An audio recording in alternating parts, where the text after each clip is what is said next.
College Information Night. It's great to see you all. Thanks for coming out on this dark. It's darker and darker. It's 4:30 when we started setting up. And I was like, oh gosh, it feels like night. But we are going to talk with you about the college process for the next probably 90 minutes or so. We're also recording it, and we will send out a PDF of the slides after the event so that you can refer back to them if you'd like to.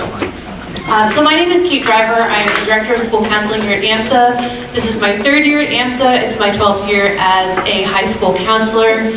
I have worked in Maine in public and public charter schools, and I also worked internationally in the Netherlands for a few years. So I have experience working with kids applying to schools in the UK, Netherlands, Germany, and a couple of other countries. So that is another thing that I do help out with sometimes when we have kids applying to schools, particularly in the UK.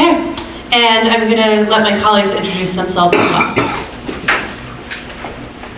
Hi everyone, I'm Sarah Morrissey. I have the end of the alphabet, so letters L through Z. This is now my 5th year here at AMSA.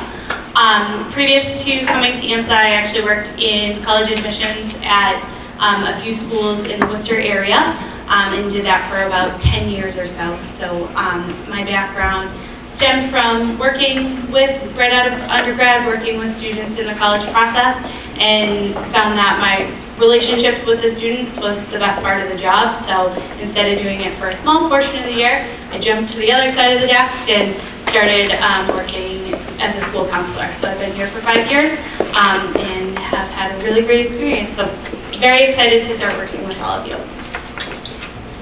So hello, my name is Amber Hampton. The students that I work with are A through H, so that should be pretty easy to remember. Amber Hampton, A through H. Kate had a sense of humor when she created that. Worked out. Yep. So I have been at AMSA. This is actually my first year, so I've been here for about 3 months now, and I'm thoroughly enjoying it. Thoroughly enjoying meeting all the kids. I have been working as a school counselor, guidance counselor for about 5 years now.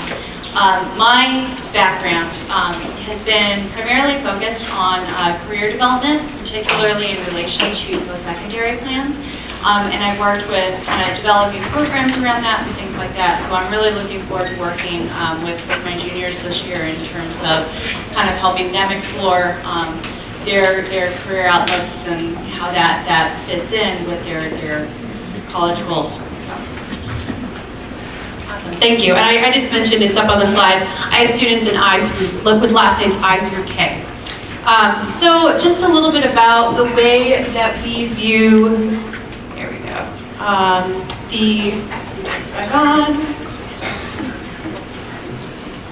There we go. The way that we view college counseling in our school. So as most of you know, we do a fair amount of college and academic work in addition to the social emotional work that we do with students. So we really want to, I'm just going to read this to you, you can read along with me, but to help each student identify, apply, and matriculate to colleges that fit their interests, abilities, and goals. We value the relationship between students and counselors and strive to know all students well so that we can best advise them and help them reach their post-secondary goals. So one of our, again, the relationships are the fun part of this. And so we're really excited to get to spend, I think, a fair amount of time with your students, both individually and in classes over the next 6 months and then next fall. We start our junior seminar lessons, surprise, next week. And so we will start seeing all of the juniors in groups beginning next week and then picking up the beginning of second semester once out of the 8-day rotation. So they will get to know us pretty well, we'll get to know them, we'll go over all kinds of interesting information about the college admissions process. So tonight we're going to talk through general planning and research strategies. We're going to look at the application big picture overview. We're going to talk about decisions and what kinds of things you'll eventually hear back from colleges. Just about a year from now, a year and a little bit for some of you. And then we have some tips on how to navigate the process. A couple of other events that will be coming up, and we'll send out the dates as soon as we have them. We're going to book the first one pretty soon. We offer an application process and admissions panel in May. So tonight we're going to give you the real basic overview of what senior year looks like, but we're going to spend more time talking about the college search process and college research, because that's really where you're all going to be starting right now or continuing depending on where you are in your process with your family. So we will spend a lot more time on what applications actually look like and give you time to ask lots of questions to wonderful admissions professionals from around the state. So we'll have that in May. Every fall, we have back to school night. We'll be doing some work presenting just, a couple of quick reminders for you during that night. And then we have a financial aid night that's presented by MIFA, which some of you may have already attended. We do the same program every fall. If you've come before, you're welcome to come again. If you haven't come yet, you should definitely join us for that. We aim to have that in October. Sometimes we don't get a date until November. The presenter that we like to use is pretty popular, so she works out pretty quick. Things to look forward to. So I'm going to start by talking with you a little bit about the planning and research side of the process. This is really my favorite part of the process, and I know it can also be the most stressful sometimes when there are so many choices and so much information. Where do you start? As we know, getting started can be the toughest part. So, one of the first things that we really like students to look at, not necessarily because it's the most important, but because it takes some of the most planning and logistical awareness, is to think about their testing. So most students will be taking either the SAT or the ACT. Some students choose to take both. And we typically recommend that students work on taking that testing and finishing that off if possible during their junior year. So the most common test date that our juniors sit for is March for the first one. There are also tests that students can take in May and June. So a lot of our students take the SAT once in March and then maybe sit again one more time. If they feel like they need another test date, there are tests available fall of senior year as well. But it's really nice to have a score that you feel okay about going into senior year so that you're not trying to cram all that in. So we really recommend the March test as a place to start. There are some earlier test dates as well. There is a page in your packet that has the ACT dates, so you can look at those. The tests, the format of the SAT and the ACT are a little bit different. Some students prefer one over the other. So we do have students that decide the first time out, they're going to take both, see how they feel, see which one they do better on, and then focus their energy on one or the other. So that's certainly a valid approach as well. Again, really up to you and your student and how much testing they want to do. And we'll talk a little bit more about kind of how to figure out what kinds of scores you should be looking for. Again, we really encourage students to take care of this now.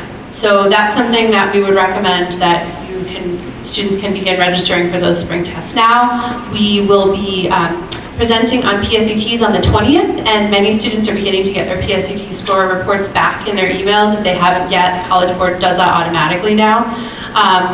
So PSAT scores will be available, and then students can use that information to help inform their study plan for the SAT. And there's plenty of time between now and March to get in some good studying, either through the AMSA program or through Khan Academy, which is free and online. And again, we'll be talking about that with students next Friday. Right. So finding your fit is really important.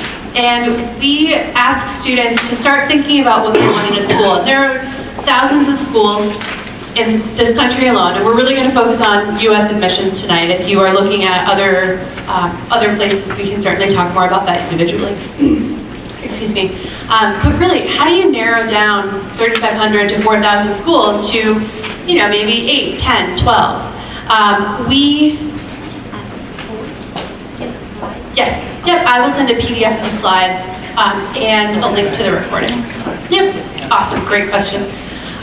So how do you narrow that down? We ask students to begin by thinking about some of these criteria. So location, the size of the university, whether they're in a lecture hall or they're in smaller classes, the student organizations that are available to them, what's the cost, and does it feel like an academic fit? So I'm going to talk about a couple of those characteristics in a little more detail. Location is pretty self-explanatory. Some students see themselves being far from home. Other students, they really want to be able to get home for a long weekend. Other students want to live at home and commute to school. So there are lots of different options. We are so lucky to live in the area that we do. We have so many different colleges within, 40 minutes to 2 hours drive. There are so many choices, which is really great. And so we do see a lot of AMSA students that stay in this general area. We certainly have kids who go farther afield, but again, there's so many great options so close to us. There are many people around the world who come to study here. We know that some students, when they think about their AMSA experience, they've got 960-something kids here, grades 6 through 12, and they're in a class of 140, 150 kids. So this feels small. When we talk about a small college or university, that's actually a little bit different. So many small colleges are 3,000 to 4,000 students, or there are some very, very small ones, but a small college could still be relatively small, where you'll see friendly faces, but it's not necessarily the same as AMSA, where you've been in the same classes with the same kids for possibly 7 years. So we want students to think about what kind of environment they want to be in size-wise. A large school in the college and university world could be 40,000 students, and that's very, very different. So when we have kids that say, I need something bigger, that's all relative. That bigger may not necessarily be 40,000. It may be for some of our kids, but it's really important for students to be honest with themselves about how big does it really need to be to get the variety that some of them crave after being in a relatively small high school. There are schools where many of the intro classes are lecture-based, 100 students, 500 students in a lecture hall. Again, that doesn't work for everybody. Some students really want to be in small classes where they're having discussions, their professors know them, they're not taught by TAs. So those are things to begin to think about now. We also know that when we say academic fit, I'll talk a little bit more about affordability later, so I'm not going to go into that right now. But we talk about academic fit. There are many different ways to teach and ways to learn. So a school like WPI is very project-based, very hands-on. Their schedule is a little bit different. The way that kids learn there looks different than the small liberal arts school that I attended, where most of my classes were small, but I wrote a lot of papers. I didn't really do a lot of hands-on projects in my liberal arts education because of the field that I chose to go into. I did psychology, I looked at a lot of research. So again, thinking about how do you like to learn can really help narrow down the types of approaches that you should look at when you're thinking about college. So, unwise reasons to add a school to your list. And perhaps you laugh, but we have actually heard most of these, which is why we mention them. So, because it's where your boyfriend or girlfriend is going, will go, wants to go, not great. You may marry your high school sweetheart, and that is wonderful. But that isn't necessarily a great way to make big life choices if it's not the right school for you. Where all your friends are applying, the name of the school. I know in this culture, in this country, we have a lot of definitions in our head of what's a quote-unquote good school, and sometimes that's really based on name recognition. That may not necessarily mean that that's the best place and the best education and the best program for your kid. So it's really important to kind of look beyond that name a little bit and make sure that you know what you're getting and that fits what you want in a school and what you're hoping to do while you're there. We also sometimes have students that apply to a school because the acceptance rate is high. They want to have more schools that's on their list. They want to be able to say, I got into 10 schools, I got into 15 schools. And so they see schools that accept 90% of their applicants. They're like, oh, I'm going to apply to all those places because those applications are free. But at the end of the day, if the applications aren't free, it gets expensive. You're paying an application fee anytime you apply to the school. You're sending test scores. That gets expensive, but you're also sometimes diluting your time and effort. When you're applying to these schools, and we'll talk a little bit more about this, but there are lots of pieces to this application. And so it can be really labor intensive, and we'd much rather our students put their energy into schools that they're actually really interested in, not trying to sort of pad their numbers. All right, so there are a variety of ways to learn about colleges, but really getting on campuses is one of the best things to do. So I've met many of you at various types of meetings over the years. If you've seen me come to PTO or other places, one of the big questions that I get is like, my kid's not really, they don't want to go visit schools yet, they don't want to talk to me about college yet, but just getting on campuses can help that conversation start. So if you have a student who's like, ooh, I don't know yet, and you're traveling for winter break, or you're going to be somewhere in February, and there's a college in the area, maybe you just drive through it, maybe you see if you can grab a tour. Beginning to gather that information is really important, because even if that school is not necessarily the place that your student falls in love with, they'll begin to get a feel for it. Is it in the middle of a city? Is it a more like rural campus? What do they like? Where do they start to see themselves? For those students that are really ready to visit schools, visiting when students are on campus is really awesome. So trying to do that as much as possible this winter, this spring, and then some next fall, which is totally fine, is really important, because the campus feels really different than going over the summer when it's totally empty. We all report that there's like 20 kids there for a summer program. We also believe that it's really important to think about checking in with the admissions office, letting them know that you're there, beginning to demonstrate that interest, because schools do track over time. Has the student been to campus? Do they really mean it? When I see this application from that kid, have they done their homework? Have they been to campus? If it's a place that you can't get to, it's totally fine, but it's still really important to get on the mailing list, interact with emails that are sent to the student so that you're demonstrating that you're interested in the school. There are virtual tours sometimes too, if you can't get to the place.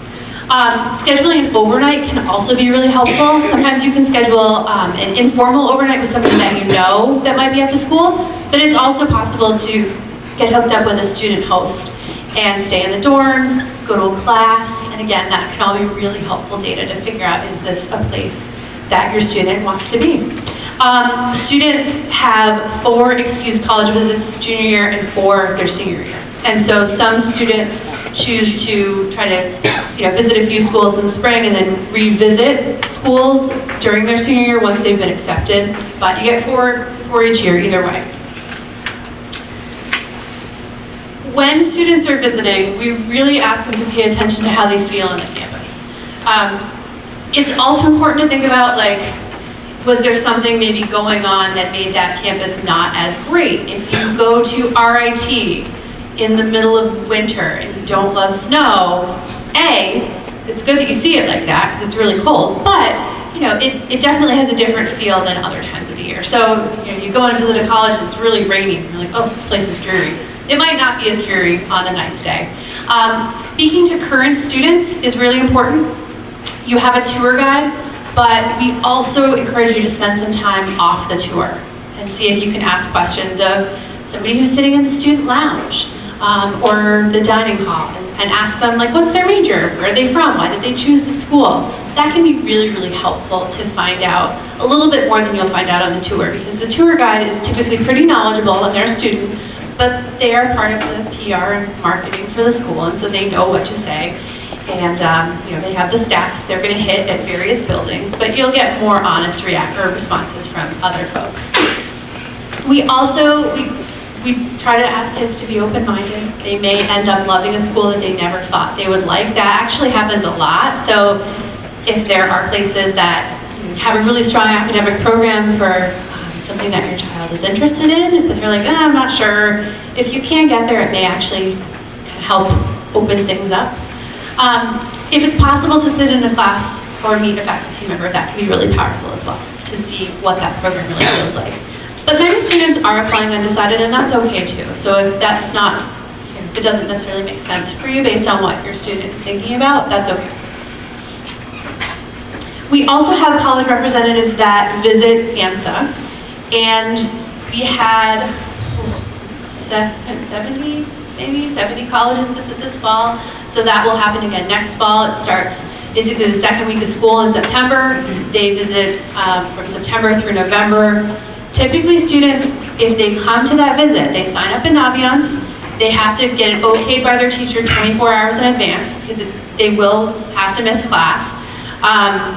But if they bring questions and are really engaged with the rep, it's really helpful because it's very common that that representative is the person that actually reviews their application. And I can't tell you how many times I've heard from a rep, oh yeah, I met so-and-so at the college fair in Boston, and then they came to my visit as well. I'm so glad they're applying. I've had college reps, I had one this year, I reached out to a kid that had been on campus and said, I'm coming to your school. Can you come? I really want to see you. So that kind of connection can be really helpful and can help make an impression that's lasting with these admissions reps, because they often review regionally. They have a territory that they're responsible for. So they've been to AMSA before, they know AMSA kids, and they want to get to know your students. Making a positive and lasting impression is really, really important. So as students build their college list, and again, that's something that many of them will do this spring. It typically gets longer in the spring and then gets a little shorter again come fall of senior year. So it's okay if it feels a little long for the next couple of months as students begin to research. We think it's really important that their list contains schools that are safety, that we're relatively sure based on their test scores, GPA, other available information, that they're going to get in. We feel like it's a really safe bet. There are target schools where their statistics are on par with that of the average accepted student, so it looks like a pretty good match. And then reach schools, there are sort of two types of reach schools in my mind. There's the reach school where maybe your stats are a little bit below the average accepted student, but it's possible. The other type of reach school, it may look like your stats are the same, but because the admissions rate is low, so say the weighted or the unweighted GPA of the average student is 4.0 and the average SAT is 1550, and you have that, congratulations. But the school only accepts 20% of their applicants, then that school is still a reach even if your stats match. Does that make sense? Okay, cool. But we do like to see students reach and choose places that, again, that fit what they're looking for. We also, again, we talk about this as much as we can with students. It should be their list. It should fit their needs. Obviously, with your input, but it's not about where your friend's applying. That's really, really important to us. We urge kids to be strategic. It's really great for them to also think a little farther afield. So we have a lot of kids who apply to a lot of the same schools, and many of those schools review the AMSA students as a pool. So if kids can be a little bit more creative and pick places that maybe, they apply to the schools that are really popular with AMSA kids, Northeastern, BU, BC, like some of you, I'm seeing nodding, some of you have heard these names, they're really popular with our kids, and that's awesome. But if a student were willing to think about a place that's maybe a little less common, they might end up having a better result. We recruited a little bit with some merit money, which we'll talk about. So there are ways to be strategic and be a little bit creative, having kind of the same list that's very AMSA common. And we'll talk about that some with students too, and are happy to answer some questions around that individually. So how do you tell what is a safety, what's a target school, and what's a reach? So again, we come back to that data. Data that you can use. GPA, test scores, the difficulty of the program that the student is applying to is also really important. The general acceptance rate of the school. And again, that's where I come back to even if those scores or GPA look like they match the average accepted student, if it's a really difficult school to get into, then that's not necessarily a target. We also encourage students when they're thinking about building their list to look at graduation rate. If a student is looking at a school that, perhaps only 30% of their students graduate in 4 or 6 years, that might be a red flag that there's something going on there. If you're sending your student to college, unless it's a place that's really built to transfer elsewhere, I would definitely try to figure out what's going on so that you're setting your kid up to get this degree in 4 to 6 years, because otherwise, it's expensive. We all know that. We do provide in Naviance both weighted and unweighted GPA, and I'll show you at the end a couple of tools that you can use to look at some of this information. But when you think about those GPAs, it's good to use both the weighted and the unweighted when you're looking at the stats, because a lot of the statistics that are published on the College Board website are based on an unweighted GPA. The dirty little secret about GPAs is that most colleges recalculate them as they want to. So Amber will talk a little bit more about our GPA and how that all works. But each college looks at what they want and they say, all right, school A, I only want classes that are academic in nature. I'm taking out art classes, I'm taking out PE, and I'm weighting APs to this, this amount, and they recalculate their GPA. School B says, I'm weighting honors this and AP that. School C says, I'm just taking the unweighted GPA as it is. So there's lots of different approaches. We provide the weighted GPA only to colleges, but they're going to recalculate and do what they need to because they have to figure out how to compare us to everybody else. And so they have their own formula. But when you're using GPAs as a data point to look at colleges, taking into account both the weighted and the unweighted GPA will be helpful. Okay? Does that mean also that AP classes, how is that? In our GPA, we weight AP classes and honors classes. Okay. But again, every college will make a different choice on that and do as they will.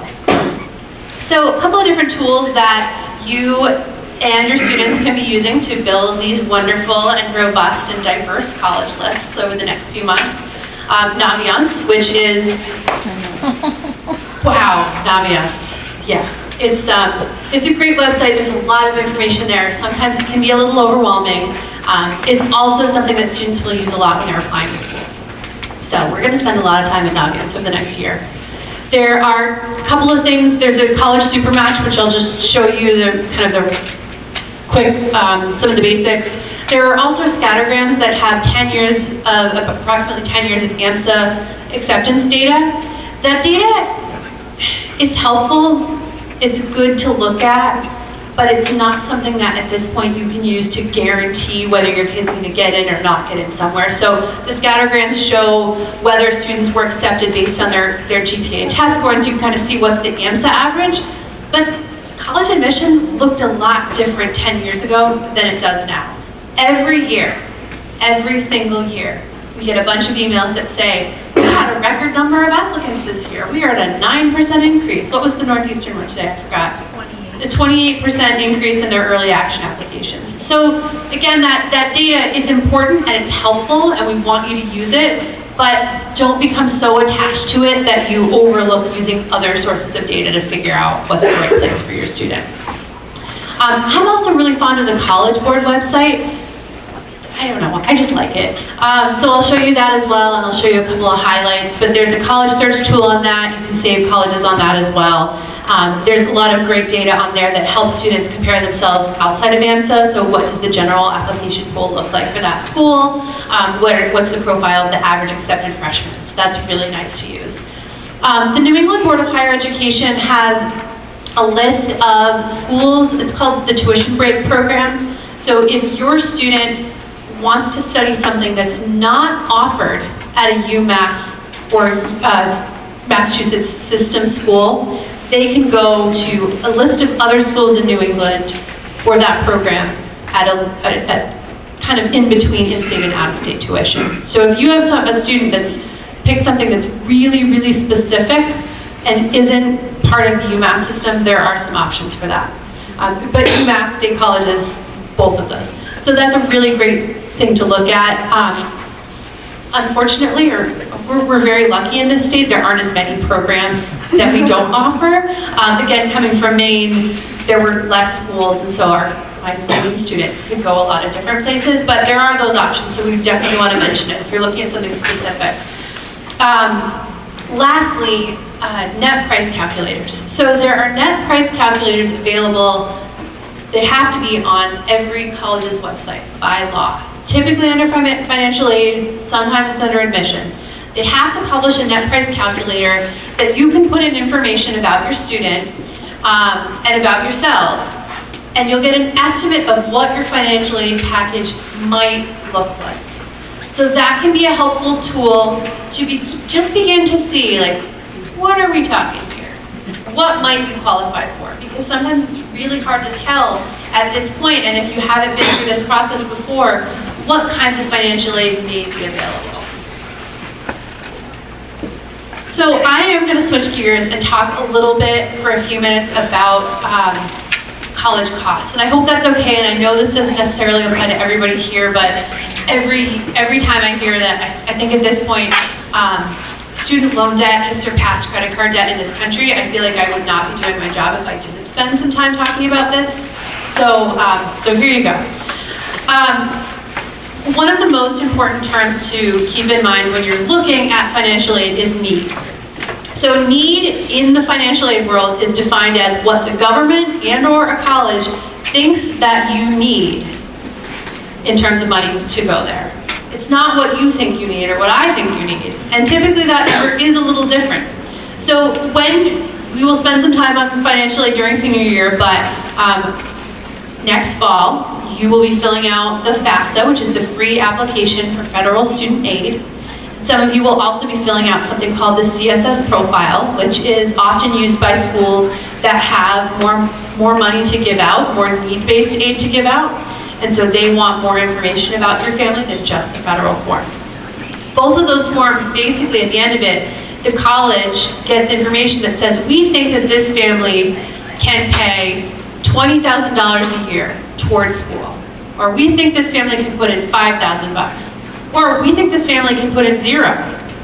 Okay, so that need is determined by a formula that either the federal government or the college has put together to decide how they're going to allot their financial aid to students.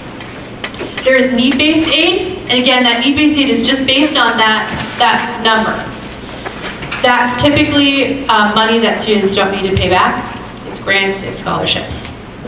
There is merit-based aid that is not based in any way on your financial situation. That's typically based on GPA, test score, some other characteristic. There might be a community service scholarship that a student can apply for at a specific school that they're looking at. So merit-based aid is for something that you have or that you've done. It has nothing to do with your ability to pay for school or not. There are also, as many of you know, there are public colleges and universities and there are private colleges and universities. Sometimes there are many private schools that have a lot of money to give away. Some of it's need-based, some of it's merit-based. Just because a school looks expensive in terms of sticker price doesn't necessarily mean it will be expensive for you. But it very, very much depends on your financial situation and what kind of aid that they offer. So at this point, you know, I think the wisdom 15 years ago, 20 years ago, was just apply where you want to apply and we'll figure it out later. We'll see what comes back. And I just don't think that's really reasonable or responsible anymore. So we do talk about financial aid a little more in the search process than we may have earlier, because it's just gotten kind of out of control. Okay, I think I lost myself on my soapbox. Sorry. You can tell I'm passionate about this part of it. So this may be a little bit hard to see up here, but I try to use these terms without judgment. If you think about this as a kind of an XY axis, so all of our students have some level of academic achievement, and it is what it is, and it's okay. Not everybody does great in high school the whole time. There are still options for everybody in this room who wants to go to college in a year and a half. So that's really important to know. If you have a student who has achieved academically, but also has a high level of financial need, it's really important to think about some of the schools that offer really, really good need-based aid. So there are schools that meet 100% of demonstrated financial need. So if you have a student and you're in that boat, those are the kinds of places that you should look. There are some schools, the school I went to does not offer any merit scholarship. It's all need-based aid. That's where they've decided they want to put their literal money. Students who have a high level of need and are also relatively high achievers may also be able to look at places that offer good merit aid. So they'll have both of those options. And then looking at our state institutions. Our state institutions are generally generous with in-state students. They want to do the very, very best they can. When we have some students, and I don't know what better terms to use than high and low achievement. Again, I love you all, it's okay. But students who have a relatively high level of financial need and haven't necessarily done great in school.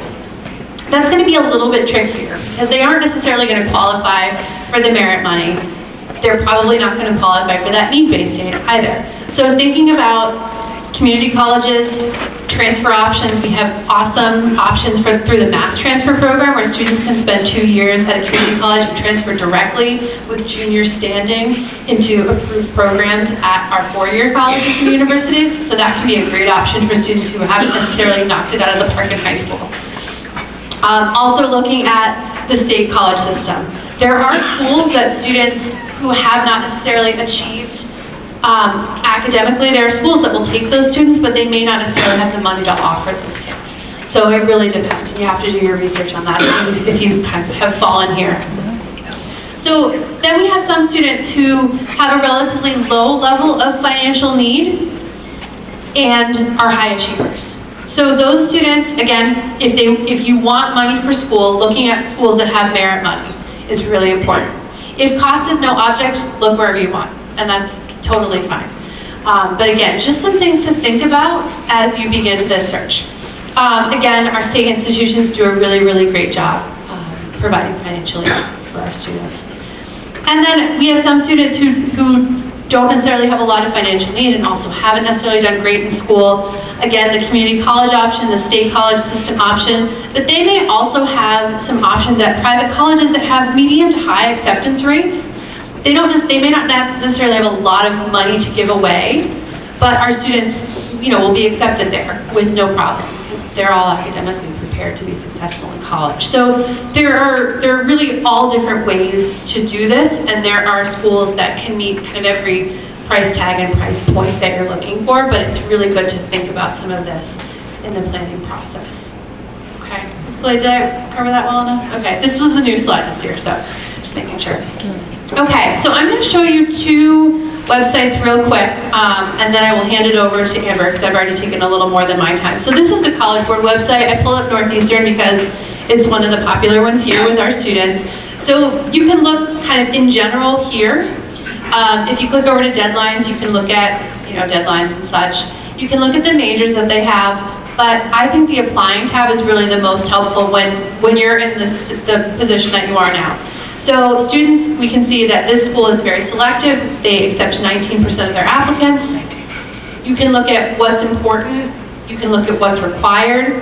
But then you can also look at, down here, where students stack up in terms of how they did in high school. And then this college didn't report it. I should have pulled up one that did. I didn't check before. But often there'll be a graph of the average GPA of incoming freshmen. So that can be really, really helpful. And I would say like 85% of the schools on College Board have that information. And then you can also look at the paying tab. So you can look at, if you go to financial aid by the numbers, you can see that this school offers, they meet 100% of need for a fair amount of their students. They offer a lot of scholarships and grants, so not a lot that you're going to have to pay back. So you can get just kind of a snapshot of like, what are we talking here? And then you can look at whether or not they offer, so they do offer some non-need-based aid. So again, this might be an interesting application for some of your students. So then, Naviance, so fun. So students all have accounts. Parents, I activated your accounts a couple years back. If you're not sure, you can email us and we can reset your password and all that jazz. Parents don't have access to edit anything. They can only view. You can still do the search stuff, but you can't save, you can't change anything that the kids are doing. We really want them to be the owners of this. So if you go to colleges, you can do Find Your Fit, and then the super match is right here. And students, it's going to walk me through the features, which is great. And I'm not going to do this, but I wish they would make this a little bit bigger. But the criteria is all right here. So students can narrow things down by location, and then they can put in that information, academics, admission, that kind of thing. So once they do that, it'll generate a list for them that has schools that fit the criteria that they've put in. And again, you can play around with this too, it's really fun. I always do it and like, what fits my interests now? If I were going to go back to school, like where should I go when I play around with it? Because it's just kind of fun. So if you want to dream, feel free. Would that be the unweighted or weighted GPA? The 4.0 scale is the unweighted GPA. Okay. Yeah. Yeah. Okay, so I'm going to pass it off to Amber. Thank you.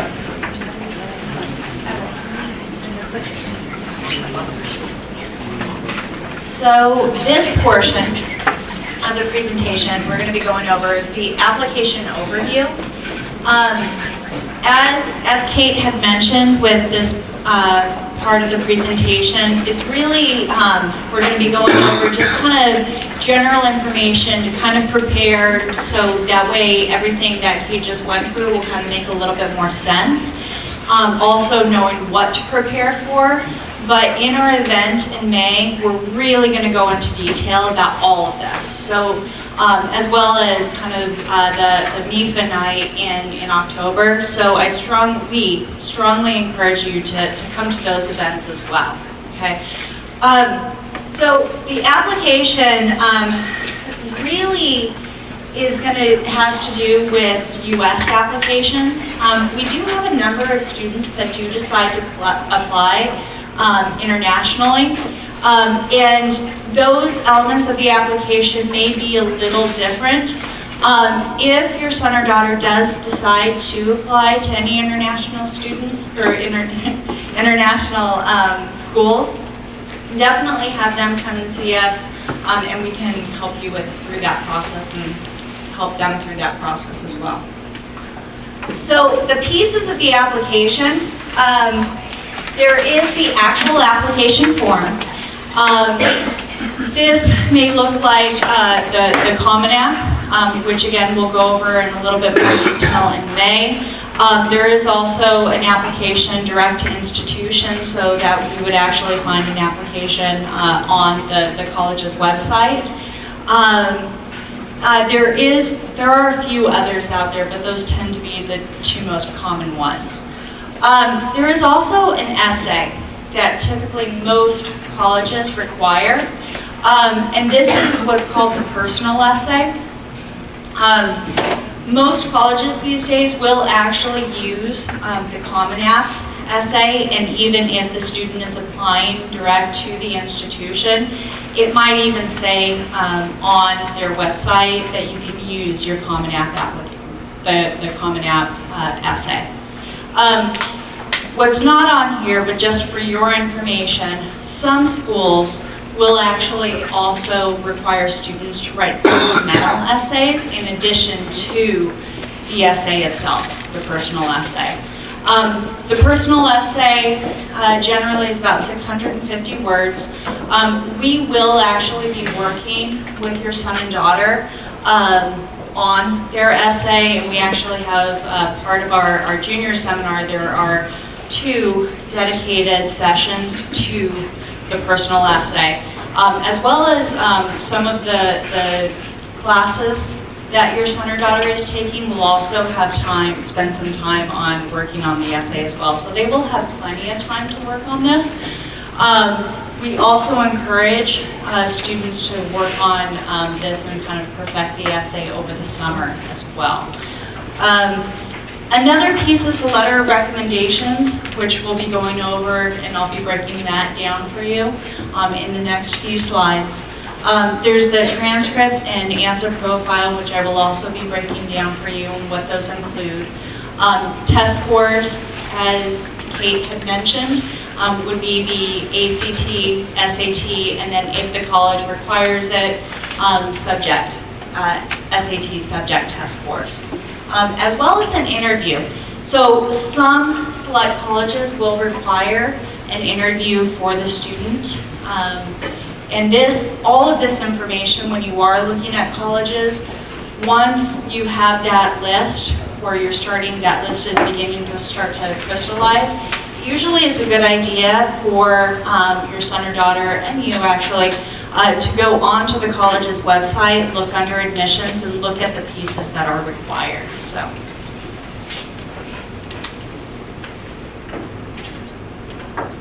So teacher recommendations.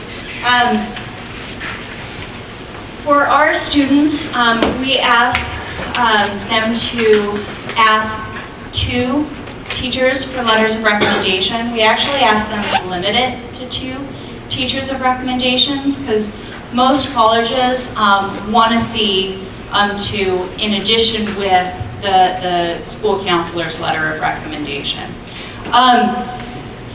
With these are typically academic teachers. A good rule of thumb is to ask maybe 1 teacher in a liberal arts course, as well as the second one in a math or science class. And again, that is just a general rule of thumb.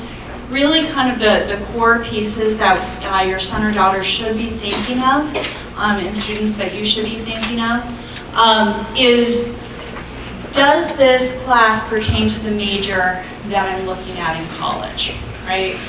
So if you're thinking about majoring in a STEM field, it would be a good idea to include a math or science teacher. If you're thinking of, let's say, political science as an example, right?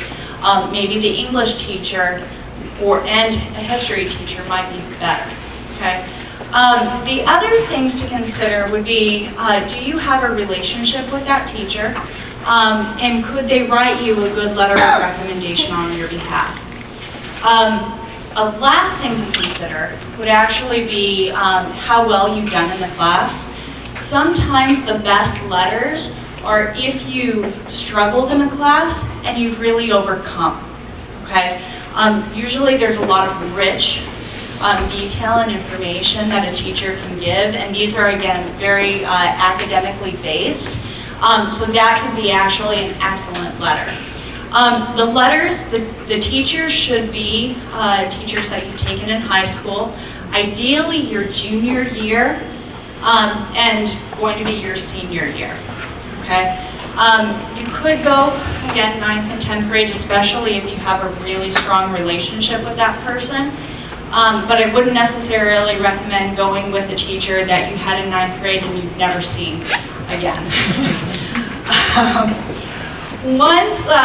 Once you've asked the teacher for a letter of recommendation, you do have, and the students have a recommendation or request form in Naviance that they need to fill out. What that will do is it'll actually flag the teacher and let the teacher know that the request has been put through, as well as there's going to be a series of questions that will help guide the recommendation as the teacher is writing it, okay? So you do have a little bit of influence in terms of what is going in there.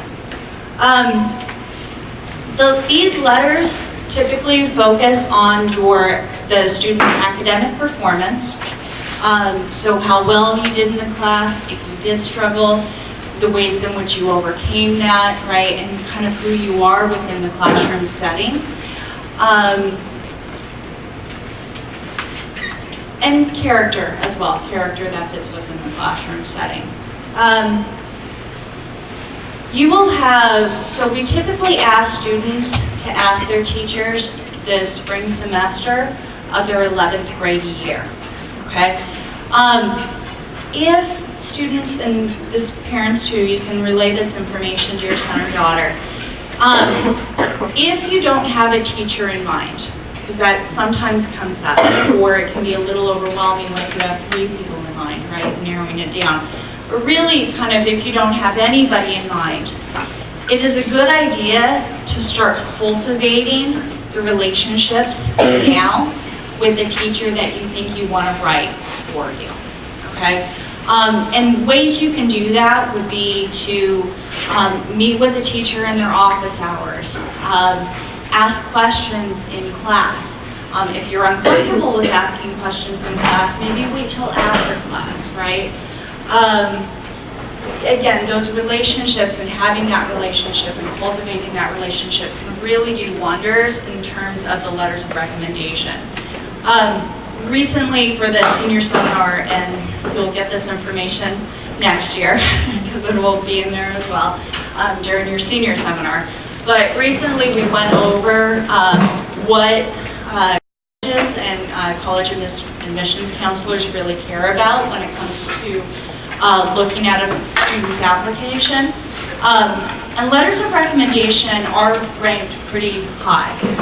I actually just met with a college, St. Michael's actually, last week, and was talking with a couple of admissions counselors. And one in particular said that they loved the letters of recommendation, especially from the teachers, and they saved it last. What they like to do is look over the entire application and then dive into the letters, because the letters of recommendation gave them context. So these tend to hold a lot of weight. So you do want to really take under consideration who you're asking. And again, if you don't have somebody in mind, make sure that you're cultivating those relationships in order to ask. It is a good idea to ask for a letter of recommendation by the end of your spring semester. So that way the teachers have the summer to prepare to write these letters of recommendation. And again, you should ask for two. It is also a really good idea to write a thank you note after you've asked and after they have said yes. Thank yous go a long way. I know for me, I actually received a couple of thank you letters from my seniors this year, and I always save them, and it makes leaps and bounds world of difference in terms of just kind of remembering that person. Even better if they receive it before they write the letter.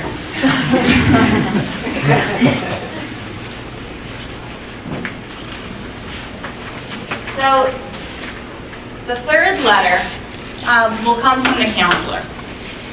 So we all write a letter of recommendation on your son or daughter's behalf, on your behalf as a student.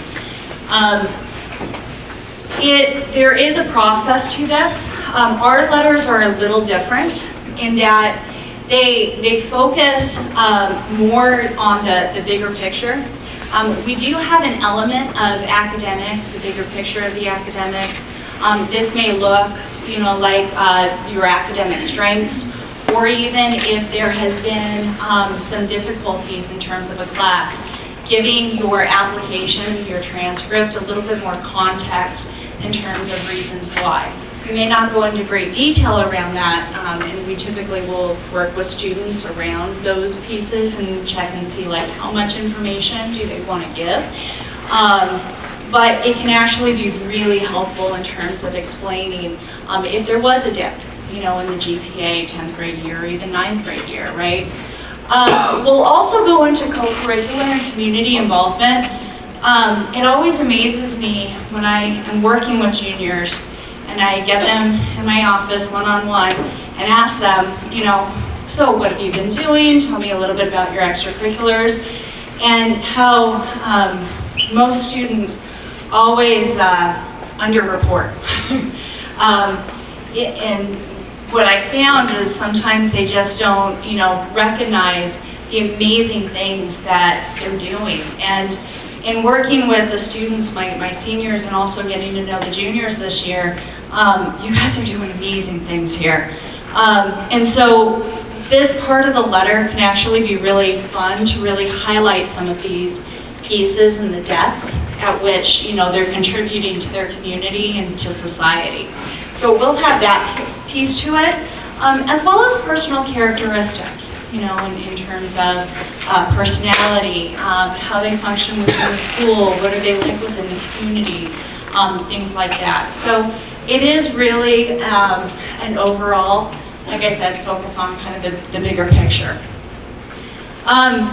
In order to do the counselor recommendations, there is a process to it. So the first piece is we're going to be having junior seminar, the first junior seminar coming up next week. And in that seminar, we're actually going to open up a questionnaire and audience that the students, that all juniors are required to fill out, okay? Once they have filled this out, then they actually need to sign up for a junior meeting, a one-on-one junior meeting with their school counselor. This is where we actually sit down with them, really asking the questions, kind of find out, what have they been involved in, anything, what are they kind of thinking in the future. We'll talk to them about, their goals, what they're thinking their major is going to be, and start to work with them through that piece of it. These meetings will be held anywhere from January to April, and are really important, kind of the bigger picture in terms of how we can support your son or daughter through this process. There is also a parent brag sheet. This will be open to you guys sometime in the winter, okay? And it is, it's not mandatory for us to write the letters of recommendation, but it is really helpful. I can't tell you enough how many times I've read through, a parent brag sheet, and again, realize that the depth at which, the work that your son or daughter has been doing, and we'll actually pull from that in my letters, and they really kind of enrich them. So I strongly recommend that you fill these out. You will actually be able to access your parent brag sheet 2 different ways. So one will be through your Naviance account that Kate had mentioned. Everyone here, again, should have a Naviance account. If you don't have access to it, again, email us, or you can actually log into Naviance and just say forgot password, and that should actually get you into the system as well. The other way that you can access it is a Google spreadsheet, and we'll be actually emailing you, letting you know when it is available and when you have access to that Google sheet, and it's totally up to you how you want to do it. But ideally, we would like them by April 1st. So.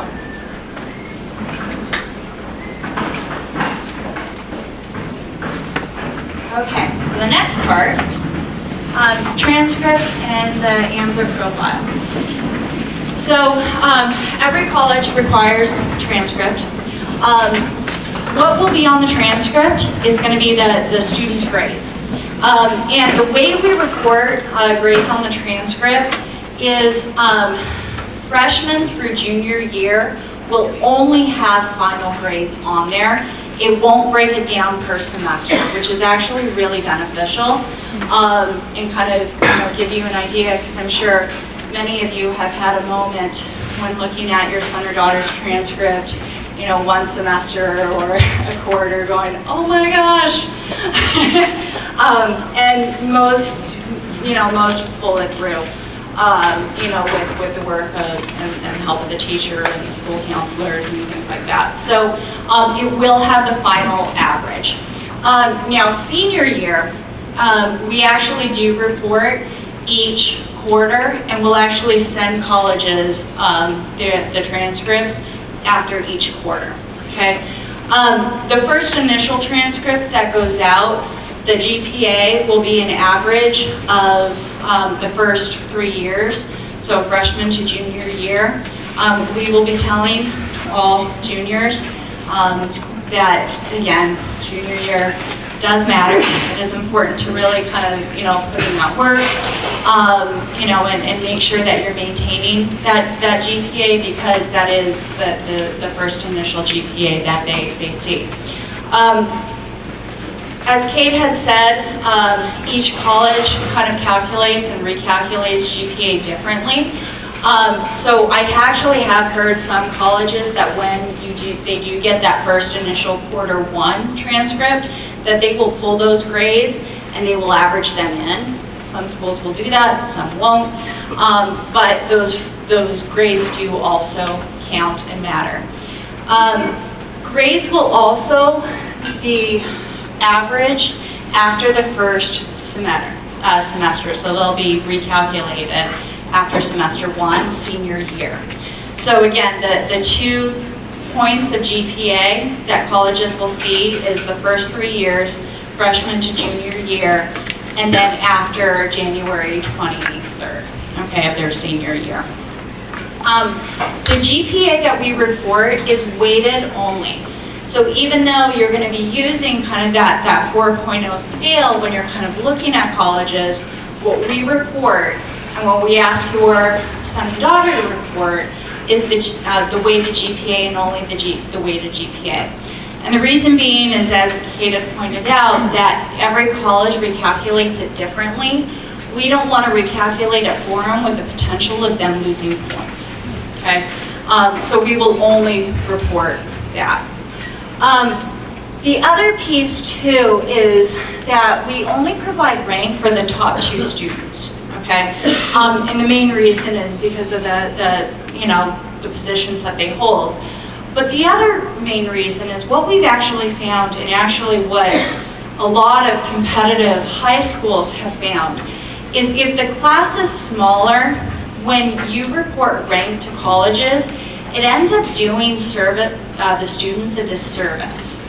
Because 10%, right, of the class of 100 students versus the top 10% of a class of 200 or 300 students looks different. So many schools, including us now, have just gone away with rank and are not reporting it at all. The benefit really is for your son or daughter, and it makes the colleges really work a little harder and look at the applications a little bit deeper in terms of the classes that they've taken, what they've been involved in, things like that, okay? The CP, so College Prep, Honors, AP, and Accelerated, so the classes classification, the courses classifications will also be listed on the transcript.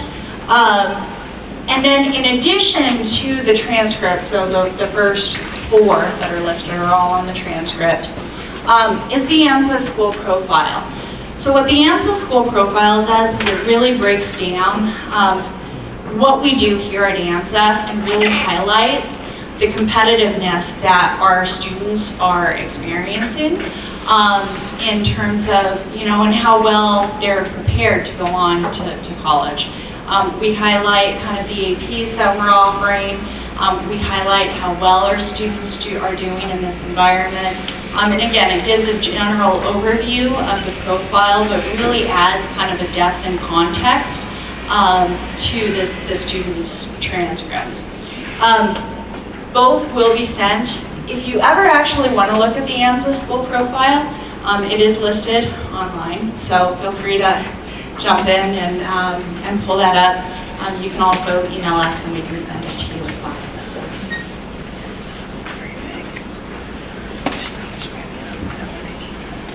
So application types. There are different types to consider when looking at, how a student's going to apply. And again, we're going to be going over this in a lot more detail in May. But the first is early decision. So a lot of times people get early decision and early action mixed up.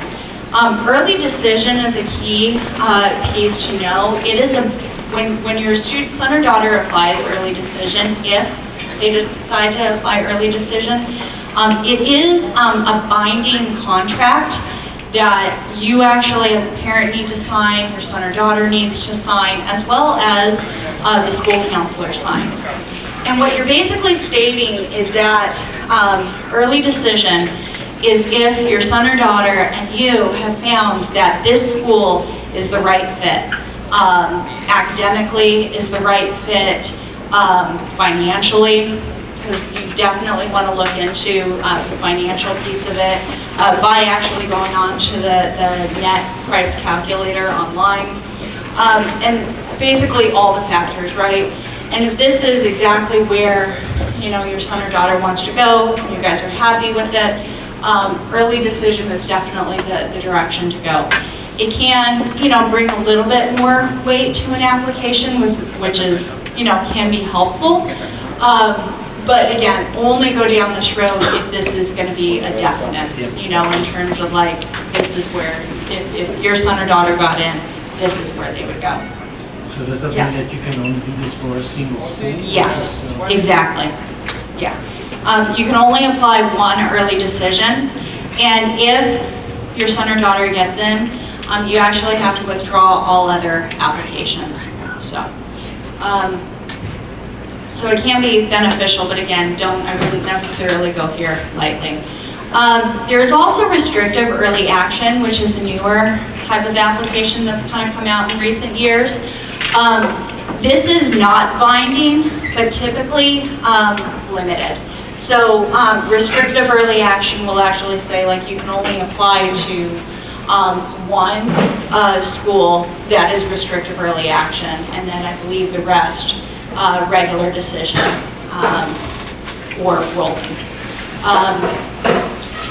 Early action is basically you can apply to as many schools early action as you want to. The early action deadlines start, a big one is November 1st, and key dates are November 1st, November 15th, December 1st, and December 15th. The nice thing about early action is that a student, your son or daughter, will find out earlier than regular. And decisions typically come out anywhere from December through January. You don't have to necessarily commit or give them a response, and I'll go into that in a little bit, but it is nice to find out earlier. One of the early action, one of the other things with early action just to know is that if your son or daughter is thinking that they want to go early action to applications, it also can be a little beneficial in terms of financial aid, things like that. But they also should be very prepared and ready for the application process. Typically students who apply early action have had kind of a decent 3 years because they're going to be seeing that first transcript, and maybe that your son or daughter doesn't need that first quarter in terms of grades to really give college admissions a deeper depth of how well they're doing now. So those would be reasons. Basically, if your son or daughter isn't ready to apply, if they're still like really kind of looking at their list, if they need an extra quarter or an extra semester of time to really kind of develop those grades, those are going to be kind of reasons why you would actually wait. There's also rolling. So rolling admissions is basically they'll have a college will open up a date in terms of rolling. And it will actually, you can apply at any point if it's rolling. One of the nice things about rolling is when you actually submit, or when your son or daughter actually submits their application, it will actually be about 6 to 8 weeks for schools to get back to you in terms of the decision. These generally will fill up kind of first come, first serve. So, it's a little different from early action, but you do find out earlier. There's regular decision. Regular decision for the East Coast generally starts, I want to say, sometimes it's December, but most of the time it's January through March, sometimes even April or May. Just kind of flagging this, if you're thinking that that California or schools on the West Coast might be an option that you guys are looking at, or your son or daughter's looking at, regular decision, especially for the UC and the Cal State schools, are actually much earlier. They generally open up in October and then are open through November 30th. So that would be kind of something to kind of keep in mind, but most of regular decisions open up in about January and are open through April, May. There's also priority deadline, which is important to take into account. Sometimes you'll be looking at admissions and they'll have early action, like a December 1st, priority deadline, which is December 1st, and then a regular decision. If the school has a priority deadline, it's definitely something to take heed to. And if you're looking for merit money, because typically it's tied to the financial aid piece of it, and if you are looking or merit money, or even the financial piece, you'll want to hit a priority deadline over regular.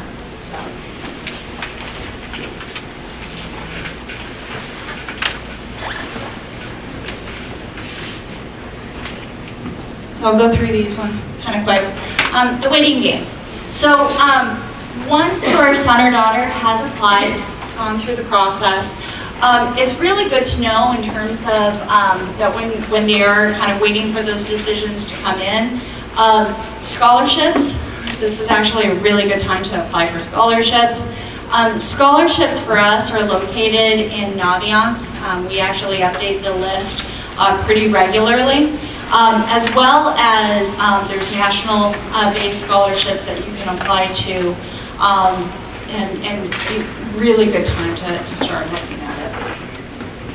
We'll go over that also a little bit more in the future. Decisions. So what happens when you find out? So typically decisions will come back for early action and also early decision. Again, as I had said a little bit earlier, December through January. For rolling, it's about 6 to 8 weeks after. And then for regular decision, they usually come out anywhere from February to March, April. Besides early decision in terms of that the decision's already made, all the others you typically don't have to let them know until May 1st. May 1st is kind of the big date. And that also, again, applies to early action schools. We get that question a lot.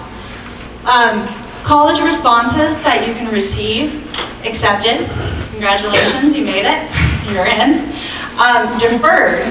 That deferred typically means if you get a deferral letter that they're interested, but they want to take a second look. Okay. And they might actually put you into, like, let's say if you applied early action, they might put you into the regular application pool to kind of give you that second look. Wait list, we like you but don't have the space at this time is typically what that means.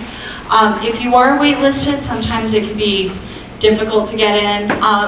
With deferred and waitlist, there are a few things that you can do in terms of, like, if you are a transcript, you can continue to send in updated transcripts, as well as if a resume changes, you can also send updated resumes and things like that to kind of help. And then denied would be just not what you're looking for. So. Timeline for deposit. When you're waitlisted, do they give some sort of a ranking as to where you are on the waitlist? They don't. It just says waitlist. So, yeah. So timeline for deposit, May 1st. May 1st is the big date for everyone. That also includes for financial aid as well. May 1st is kind of that big date as well. So before depositing on May 1st, so you found the school, you think you know exactly where you're going to go, you definitely want to go back and visit. Most schools will actually have Accepted Students Day, which I highly, highly, highly recommend going to. You know, meet other students who are also, you know, accepted, see kind of if that school still is kind of a top choice of yours, a good fit. As well as really knowing what you're committing to, waiting for that financial aid letter to come in, evaluating, talking, you know, about the acceptance with your family, and making sure that it is, you know, the right fit in all ways. So, any questions about that piece? Yes? Do you find out about the financial aid before you? Yes, yes. So financial aid award letters will typically come anywhere from a couple of weeks to like a month to 2 months afterwards. And yeah, so that way you know what you're signing up for.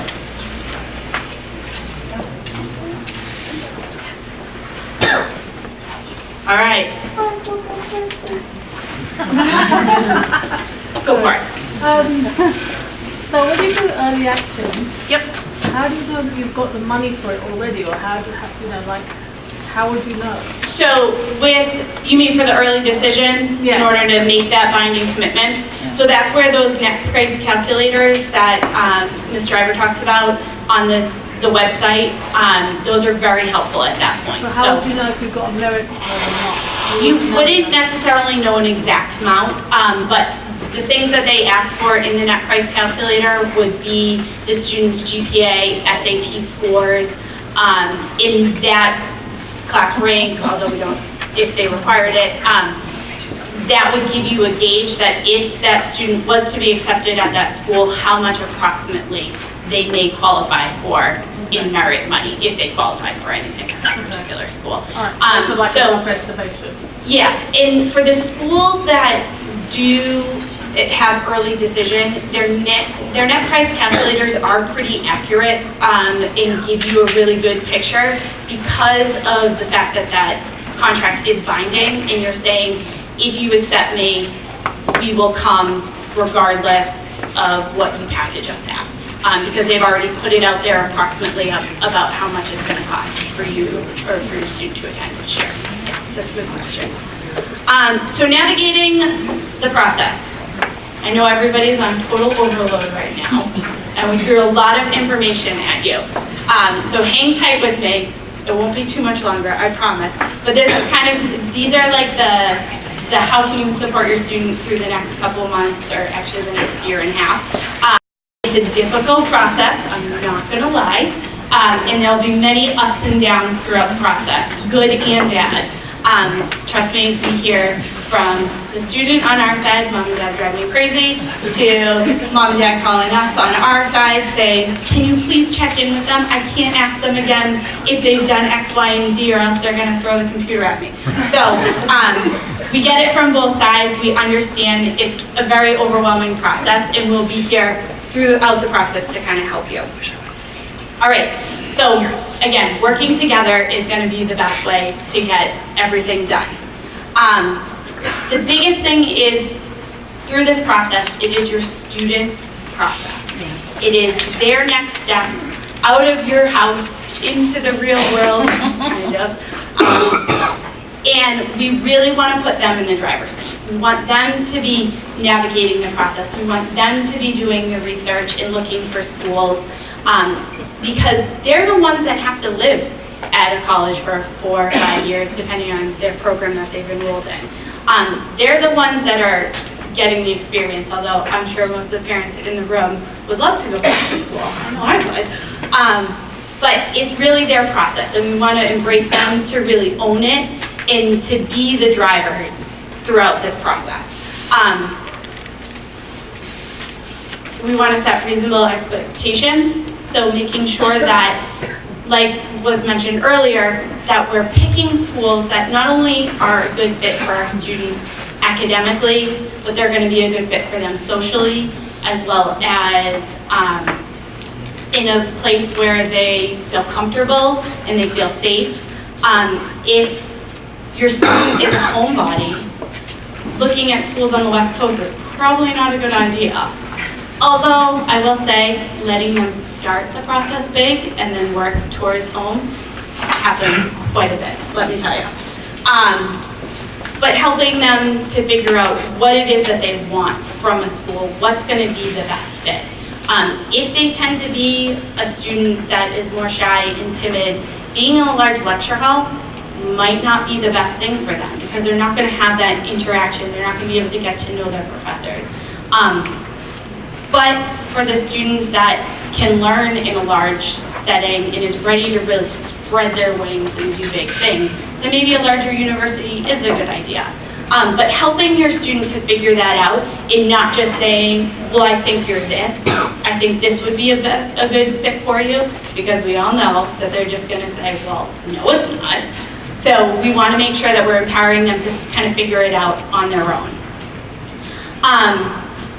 Making sure that when you are on your college visits, when you are communicating with the colleges, when you're asking questions, that you're pushing your student to be the one to do that. That have them set up the college visits. Have them go online or make the phone call to the admissions office to schedule their visit or their tour. Have them communicating with the colleges.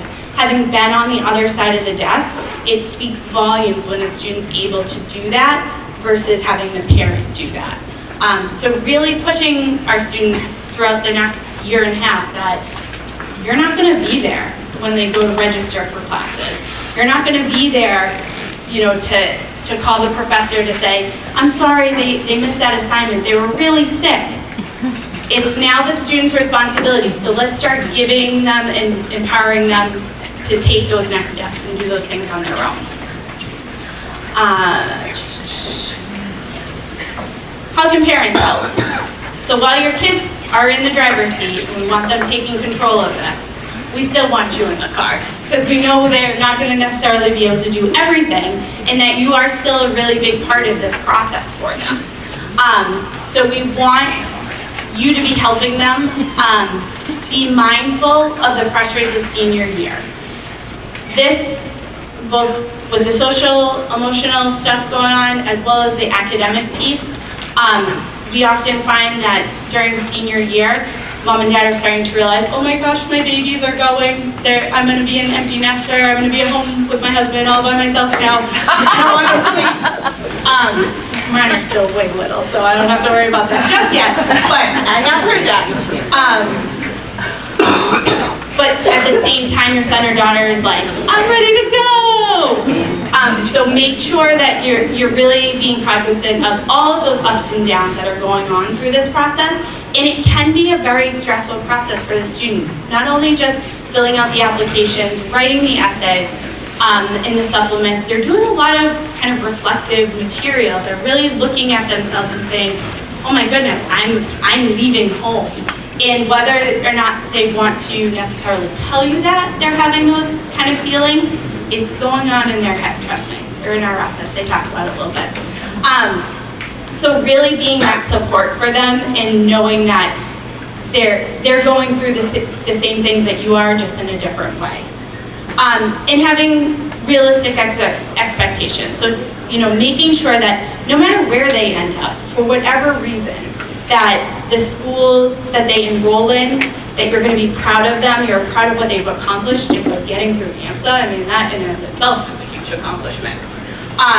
But that wherever they decide to go, whatever their next steps are, that you're going to be proud of the decisions that they've made and what they're planning on doing.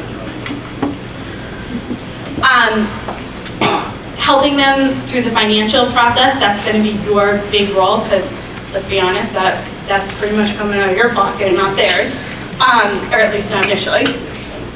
Making sure that you're having those really good conversations about what is affordable, what you're going to be able to afford as a family. And having those conversations earlier on is always better, because like Mr. Everett mentioned earlier, when we were applying to schools, it was, well, we can figure it out. It might be an extra couple $1,000s here or there, but we can figure it out.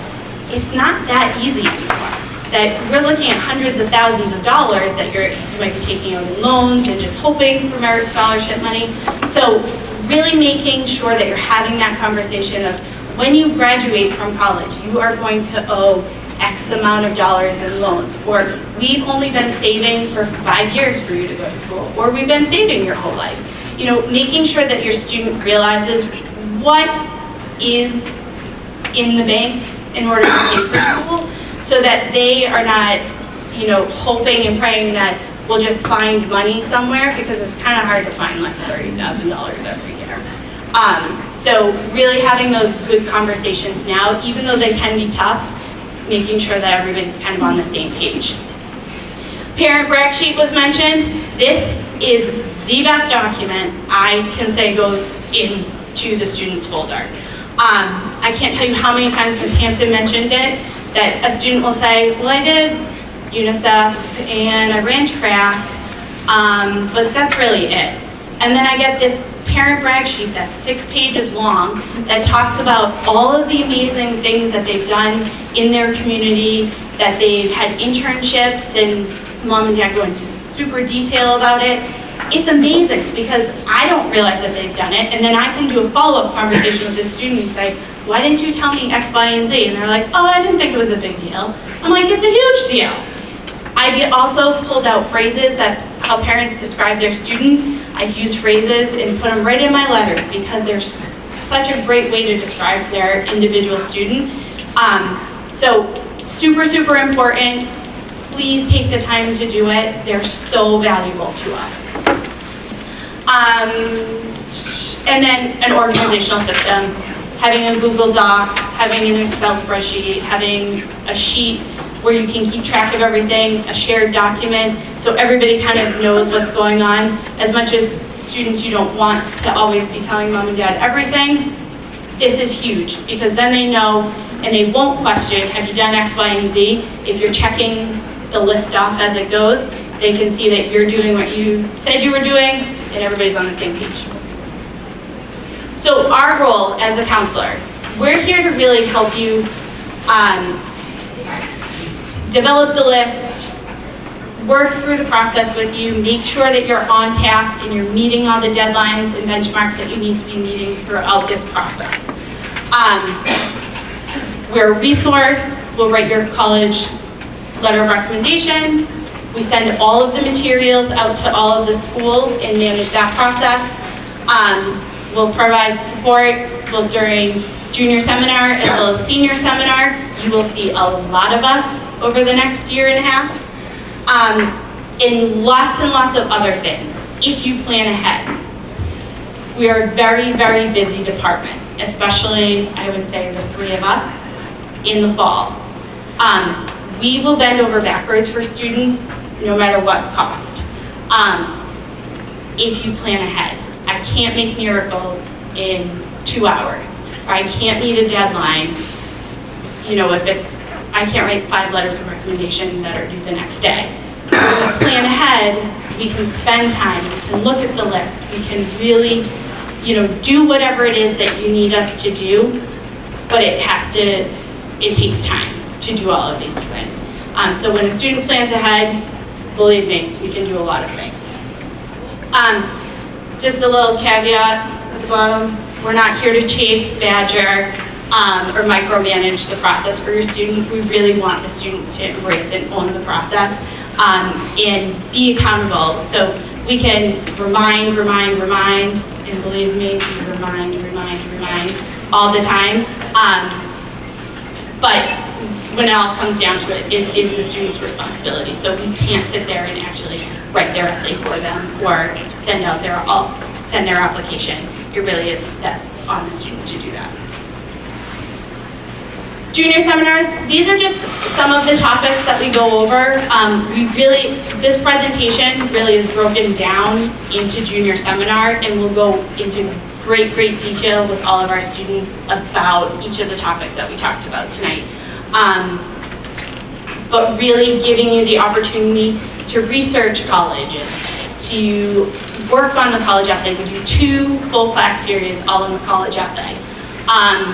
We do an awesome application review class presentation where we bring in a college rep who has the students actually review applications and goes over how they view the application on the college side. Lots of really great, we brought in seniors last year and did a discussion on what they wish they had done during their junior year, just to give everybody an idea of, what they regret doing, but what was the best part, and kind of next steps. So we'll do a lot during the junior year. This will now be our 3rd year with junior seminar, which we're super excited about because every year we've really revamped it and made it more specific to the students. We've incorporated things based off the suggestions from previous classes.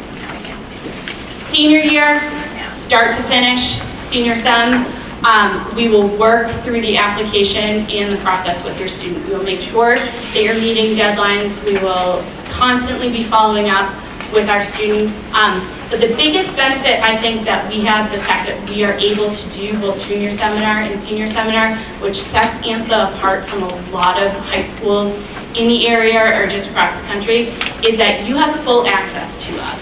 At least once a cycle during junior year, and then during senior year, it's twice a cycle throughout that college admissions process or application process. So you will see your counselor or a counselor twice in an 8-day rotation. That doesn't include all of the time that we have available where you can schedule an appointment, we can sit with you, and we can do that. So you really do have a lot of access to us. Most of the high schools will do one lesson with seniors at the beginning of senior year and say, this is how you send your application, this is what you need to mark in Naviance, and we're done.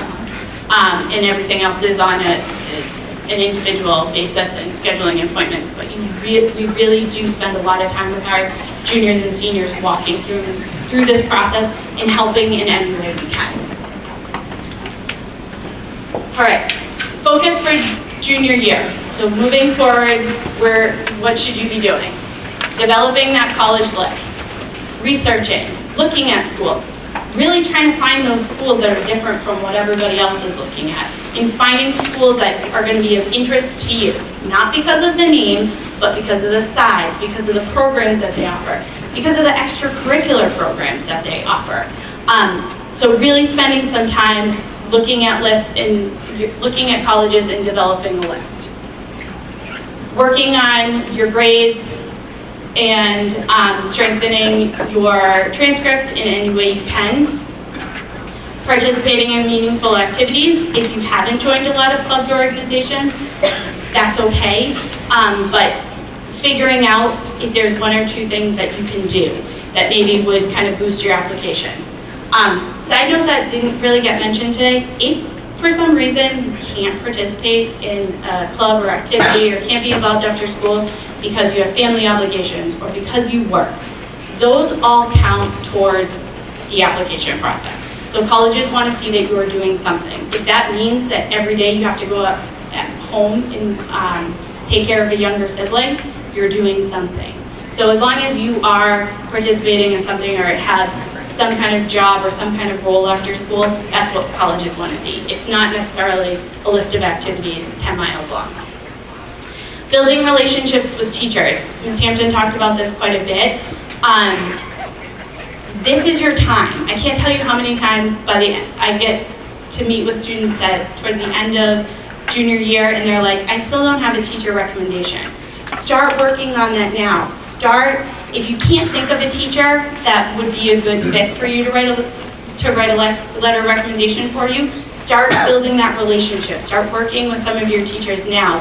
It doesn't necessarily have to be somebody that knows like every little thing about you, but a class that you participate in a lot, a class that you have a strong interest in that particular material, and a teacher will be able to comment on that aspect of you. Building relationships with us. Again, this is your time to really work with us. This is our first year with you guys. You guys have been with, for the students, you've been with Ms. Colhane for the last 3 years. So really stopping by our office to say hi, schedule a 5-minute appointment. We don't need to sit and talk for 45 minutes every time, but starting to build that relationship with your counselor so that they then can write a strong letter of recommendation for you. Creating a testing plan, which was mentioned, and then starting to work on your resume, which I know you guys did a little bit last year in your classes when Ms. Colhane came into the class, but still maintaining that resume and keeping track of what it is that you're participating in. And that's it. We're done.